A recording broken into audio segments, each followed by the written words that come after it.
हमारे दरमियान हिंदी साहित्य के महान रचनाकार और तंज़ो मज़ाह के बेहतरीन कवि श्री झगड़ू भैया यहाँ मौजूद हैं।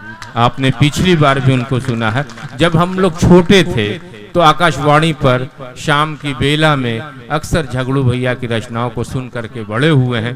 यकीनी तौर पर जो लोग आज यहाँ पर मौजूद हैं, जो बच्चे हैं, उसी रंग में आज फिर इन्हें देखेंगे और बहुत पसंदीदा ये कवि जो हैं किसी भी कार्यक्रम के हो जाते हैं, प्रोग्राम के मुशायरे के हो जाते हैं, अपनी रचनाओं से आपको गुदगुदाएंगे, हंसाएंगे। उसके भाई बहुत अच्छा संचालन किया समर गाजीपुरी ने। आपने आकाशवाणी का परिचय दिया, तो आकाशवाणी वाराणसी से एक कार्यक्रम प्रसारित होता है, कृषि जगत कार्यक्रम, जिसमें पंचो राम राम संबोधन शुरुआत का होता है। तो बहुत दिनों तक मैं उसमें रेडियो पे झगड़ू भैया के नाम से बोलता रहा। अब उम्र ने इजाजत नहीं दिया आगे बोलने की और सरकार ने सेवानिवृत्त कर दिया। बहरहाल आप सबको प्रणाम। ये अपने पत्रकार बंधु बैठे हैं। अभी वसीम भाई ने अपना प्यारा हिंदुस्तान बहुत अच्छी रचना आप लोगों को सुनाई। मैं 4 पंक्तियां दे रहा हूं, जैसा कि कौमी एकजुटता की बात कही जा रही है, बैनर लगा हुआ है, तो मैं 4 पंक्तियां दे रहा हूं कि जाति न धर्म न भेद का भाव ब मुल्क में लोग समान हो भाई। जाति न धर्म न भेद का भाव हो मुल्क में लोग समान हो भाई। खोला जबान त नीक कहा कछु नेवर से हियराई दुखाई। भारत का सब लोग हवे सब लोगन कह होई भारत माई। और जाति का धर्म का छुरी चलेबा तो बोला मतारी का रह जाई। जाति का धर्म का छुरी चलेबा तो बोला मतारी का रह जाई। जिन बवंडर भरम का उड़ावल करा। ये भैया जबले हम पढ़ी तबले इको बंद कर जाए। हाँ बंद कर जाए। हाँ। जिन बवंडर भरम का उड़ावल करा। सूर्य के चंद्रमा जिन बतावल करा। होया मंदिर में चाहे तो मस्जिद में तू प्रेम का एक दियना जरावल करा। प्रेम का एक दियना जरावल करा। प्रेम का एक दियना जरावल करा। भाई यहाँ पत्रकार बंधु बैठल हूँ, 4 पंक्ति हम आप लोग कलमकार हूँ, आप लोगों के माध्यम से हम देश के तमाम कलमकारन के ये 4 पंक्ति समर्पित करते हैं भैया कि जब भी चले कलम यही हर बार लिखना तुम। जब भी चले कलम यही हर बार लिखना तुम। नमक का बदला खून से खुददार लिखना तुम। वाह भाई वाह। घर में लगाकर आग रोटी सेकता हो जो वतन का अपने बस उसे गद्दार लिखना तुम। वतन का अपने बस उसे गद्दार लिखना तुम। वतन का अपने बस उसे गद्दार लिखना तुम। साथियों, कविता में खड़ी बोली की भी रचनाएं करता हूं। मैं गंभीर कविताएं लिखता हूं। सीता बनवास लोक भाषा का खंडकाव्य मेरा प्रकाशित हो चुका। राधे श्याम भोजपुरी का खंडकाव्य तैयार है। चुटकी भर सिंदूर काव्य संग्रह, मड़ेक बिहान भोजपुरी काव्य संग्रह, लेकिन पहचान हास्य व्यंग के कवि के रूप में है। कुछ कविताएं सुना रहा हूं मैं, जैसी जरूरत होगी, जैसा आपका आदेश होगा। बड़े अच्छे संचालक है भाई समर गाजीपुरी, बहुत अच्छा संचालन कर रहे हैं। नहीं, ऐसा मत कहिए, इसलिए कि इस बैनर पे मेरा नाम ही नहीं है। ये किसने किया है ये अलग बात है। कुल बात भइल भाई, फागुन को बात नहीं भइल। हाँ, महीना उसी का है। फागुन निरा गल, अब धीरे धीरे 2-4 दिन रह गए। फागुन को बात ना भइल। फागुन कैसे पता लगे कि फागुन हो समर भाई? हाँ। कि फुलवारी में हंसे माली तो समझा कि फागुन हो। फुलवारी में हंसे माली तो समझा कि फागुन हो। पीपरे पर पछुआ बजावे ताली तो समझा कि फागुन हो। फुलवारी में हंसे माली तो समझा कि फागुन हो। पीपरे पर पछुआ बजावे ताली तो समझा कि फागुन हो। हंसी ठिठोली करे बिटिया पतो आंगने में। अब बूढ़ा लगावे ओठ लाली तो समझा कि फागुन हो। बूढ़ा लगावे ओठ लाली तो समझा कि फागुन हो। डारी डारी मंजरी आ जाए तो समझा फागुन हो। डारी डारी मंजरी आ जाए तो समझा फागुन हो। अनजाने से मशखरी हो जाए तो समझा फागुन हो। वाह डारी डारी मंजरी आ जाए तो समझा फागुन हो, अनजाने से मशखरी हो जाए तो समझा फागुन हो। बेपटरी तो होत रहा मेल पैसेंजर माल, बुढ़वा बुढ़िया बेपटरी हो जाए तो समझा फागुन हो। बुढ़वा बुढ़िया बेपटरी हो जाए तो समझा फागुन हो। कविता बड़े विद्वान आदमी हुआ हमने देखा, बंधुपाल जी। बंधुपाल भाई कविता सुना के गईबे के न, इनसे कहल कि अच्छा विद्वान आप कब से हुआ? कहा जब हम पढ़े जाते रही तब से विद्वान है। तई भल कि भाई तोहरे पढ़ाई के समय के बाद तो कुछ और रह लो, तो अपने पढ़ाई के समय का हाल बतावा, बतौना आप समझ बा बंधुपाल कितना विद्वान हुआ। कहला कि नाम लिखौली पढ़े बदे तब से विद्या का दास हो गईली, तरकारी पहुंचावे लगली पंडित जी का खास हो गईली। नाम लिखौली पढ़े बदे तब से विद्या का दास हो गईली, तरकारी पहुंचावे लगली पंडित जी का खास हो गईली। इम्तिहान नियरायल भैवा हम तो बने उदास हो गईली, लेकिन अपने गुरु जी के बीड़ी पियौली पास हो गईली।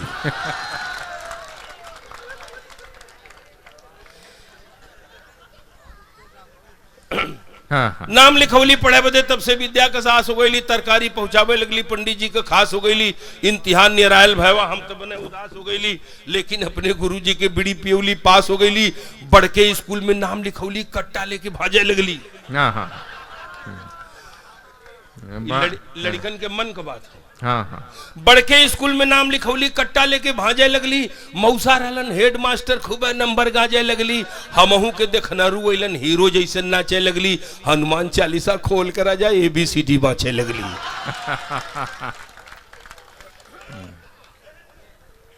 मारपीट में अव्वल हम नेतागिरी चमकावे लगली।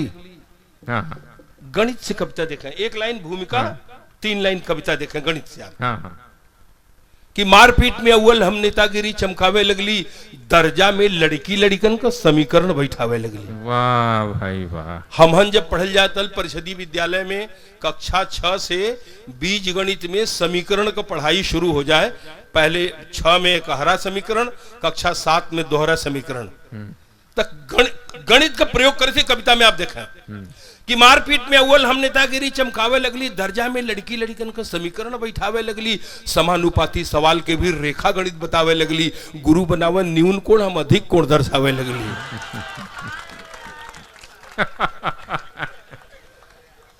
कुल लड़किन से पूछी तो के लेटर कहां से आवाला।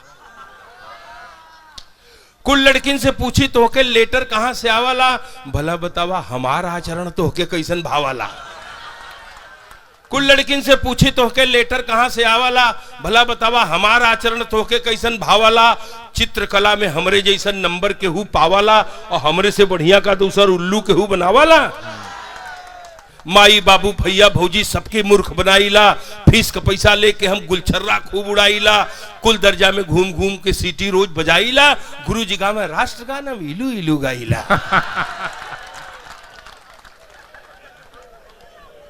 मॉनिटर भैली दर्जा में कभी कदा के आवे लगली। हमके केहू का बहकाई, हम सबके बहकावे लगली। मॉनिटर भैली दर्जा में कभी कदा के आवे लगली। हमके केहू का बहकाई, हम सबके बहकावे लगली। और हमें शऊर से का मतलब, हम सबे शऊर सिखावे लगली। प्रिंसिपल के हड़कौली तब से वो जीफा पावे लगली। वाह भाई वाह। भोजपुरी कविता का आनंद ले रहे हैं। भाई एक थे कर बात बता दी आपसे। समर भाई कहने की झगड़ू भैया हम पढ़त रही तो हमरे क्लास टीचर जो ना कुछ हमरे संग गड़बड़ कर देना। आप सुने कहे कि आपके समर्पित हो, कहे कि लव लेटर के चक्कर में कुछ नया नया गुल खिले लगल। अतरे खोतरे चोरी लुकवा वो हमसे मिले लगल। लव लेटर के चक्कर में कुछ नया नया गुल खिले लगल। अतरे खोतरे चोरी लुकवा वो हमसे मिले लगल। क्लास टीचर के दिल में नापाक इरादा पले लगल। हमारे चक्करवा में चक्कर गुरुओं जी के चले लगल। वाह भाई वाह। हमारे चक्करवा में गुरु जी का चक्कर चले लगा। ई त जब हम ई कविता लिखत रही तो एक प्रोफेसर साहब रहना अपने शोध छात्रा के साथ शादी कर लेना। हम के लिया के 4 पंक्ति में जोड़ दिली। ई तरह कविता है। अपने पूर्वांचल में कहावत कहल जले कि बेल पके तो कौआ से का मतलब। ए मुहावरा के लोकोक्ति के हम कविता के रिजल्ट के रूप में प्रयुक्त करत ही। यदि अच्छा लगे तो आप लोग समर्थन दिए। कि कौनो काम में फेल न भैली, सबके कैली फेल।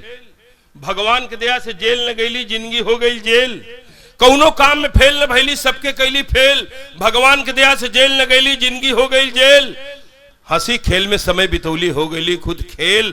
और सब झगड़ू के देखे जैसे कौआ देखे बेल। सब झगड़ू के देखे जैसे कौआ देखे बेल। सब झगड़ू के देखे जैसे कौआ देखे बेल। एक कविता आप सुने, एक कविता सुने आप, बारात शीर्षक से। कोहबर, अच्छा ये बारात के बाद, बिहवा के बादन कोहबर में जी हैं। पहले जाल चाहत हुआ। सुने कोहबर सुनाई, एक कविता सुनाई, चुटकी भर सिंदूर। यहाँ बहन बिटिया बैठल हैं, तमाम विद्वान लोग बैठल हुए। एक कविता सुनाई, चुटकी भर सिंदूर, खड़ी बोली कविता आप सुने, बारात शीर्षक से कविता। एक आदमी से पूछल गया कि भैया गांव देहात में भी अब जाड़ा में शादी विवाह लोगन करेला काहे बदे? काहे कि सामान सस्ता मिलेला। पहले गांव देहात में विवाह शादी होत रहल गर्मी के दिन में, सिवान खाली हो जाए, हाथी घोड़ा से बारात लगे, दो तीन दिन बारात रहे। ओकरे बाद जो ना रास्ता पड़ा मिल जाए, घरे का अनाज हो जाए, सरसों हो जाए, गेहूं हो जाए, है ना, तमाम सुविधा के देख करके। लेकिन अब शहर का देखी देखा गांव में भी जाड़ा में शादी ब्याह होए लगल, कहे सामान सस्ता मिलेला। पंचो आप समझ लो बाजार का, हम आप सब लोग क्यों चोर ना हो बाजार का। आप जान ला कि कौनो सामान जाड़ा हो या गर्मी सस्ता ना मिलला तब मात्र दो चीज, साग तरकारी या दूध। तो का साग तरकारी या दूध की सस्ताई और महंगाई से समाज का जो सबसे बड़ा दुख है वो दूर हो जाई।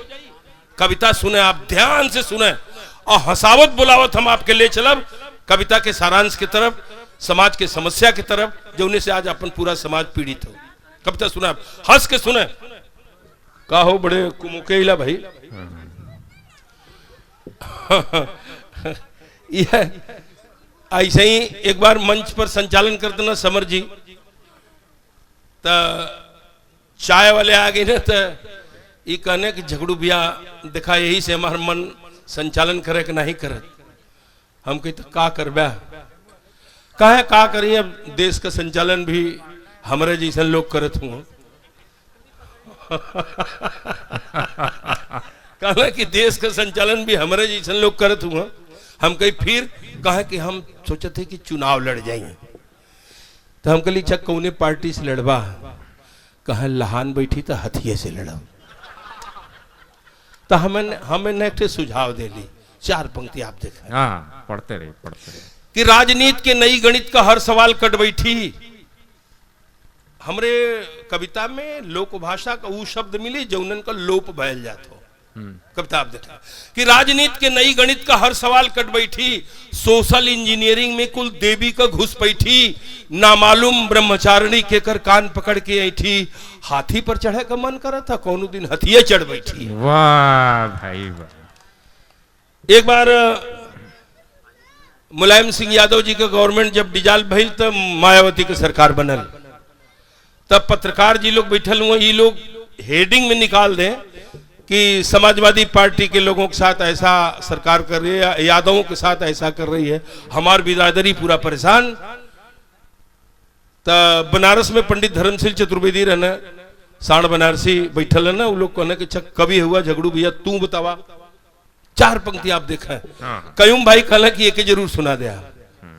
तो हम कहली समर भाई, अमवारी महुआरी कोयल बसवारी में कूकत हो,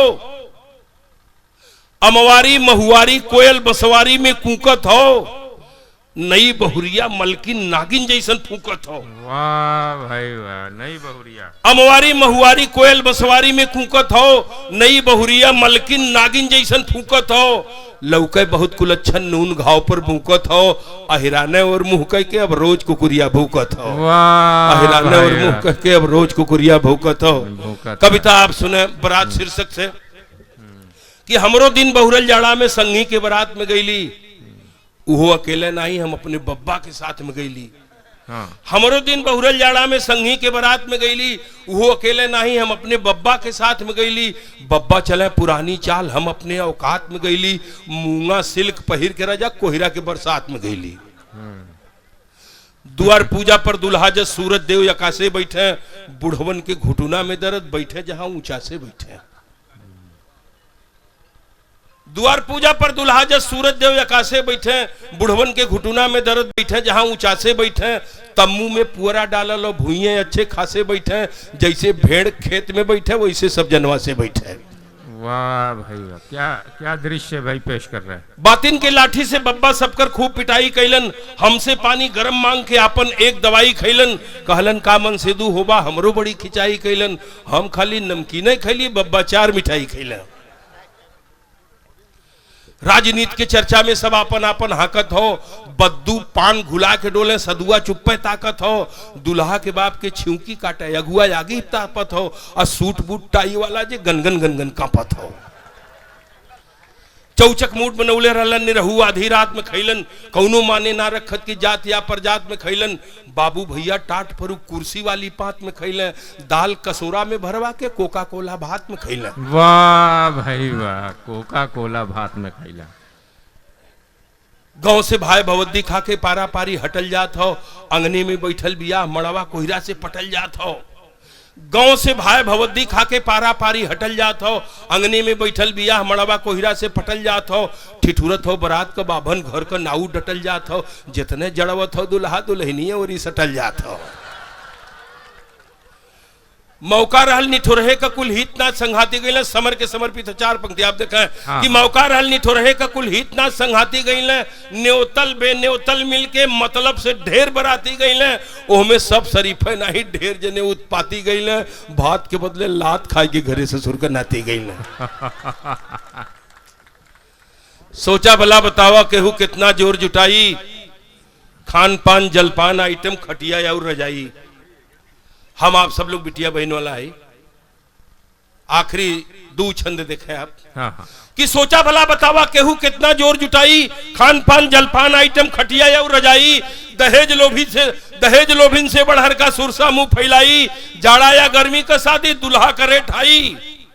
कैसे बिटियन की अग्नि परीक्षा का अपमान सहाई, कैसे बिटियन की अग्नि परीक्षा का अपमान सहाई। अब राम सरीखे आई के ही दानो दान मिटाई, यह बलशाली रावण से अब के सम्मान बचाई। और दहेज वाटिका में सीता अब के हनुमान बेटाई, दहेज वाटिका में सीता अब के हनुमान बेटाई, दहेज वाटिका में सीता अब के हनुमान बेटाई। तक कोहबर सुना दे कि चुटकी भर सिंदूर सुनाई। कोहबर दोनों बहुत चलाक हुआ। एक पंडित जी गईला अपने जजमानी में, त अपने जजमानी में गईला त उनका जजमान कहले कि गुरुजी आपके दूध ले आई कि दही ले आई। ध्यान से सुने, वो कहने कि गुरुजी आपके दूध ले आई कि दही ले आई। पंडित जी 2 बार सुन के तो तीसर के दाई कहने कि बचवा तोरे दूध कटोरा नहीं हो।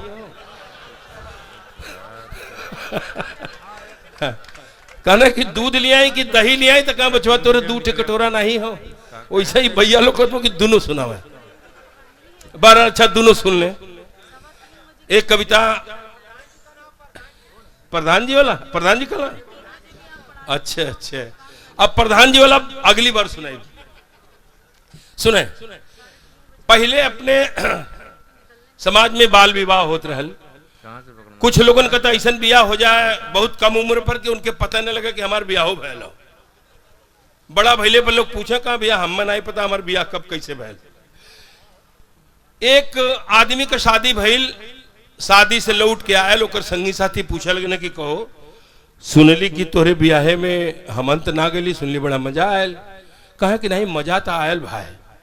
कहा चाहिए बतावा कि हिंदू रीति रिवाज से बियाह को मड़ई में भैल हुई तो फिर कोहबर में गैल होबा। कहे कोहबर में तो मजा आया।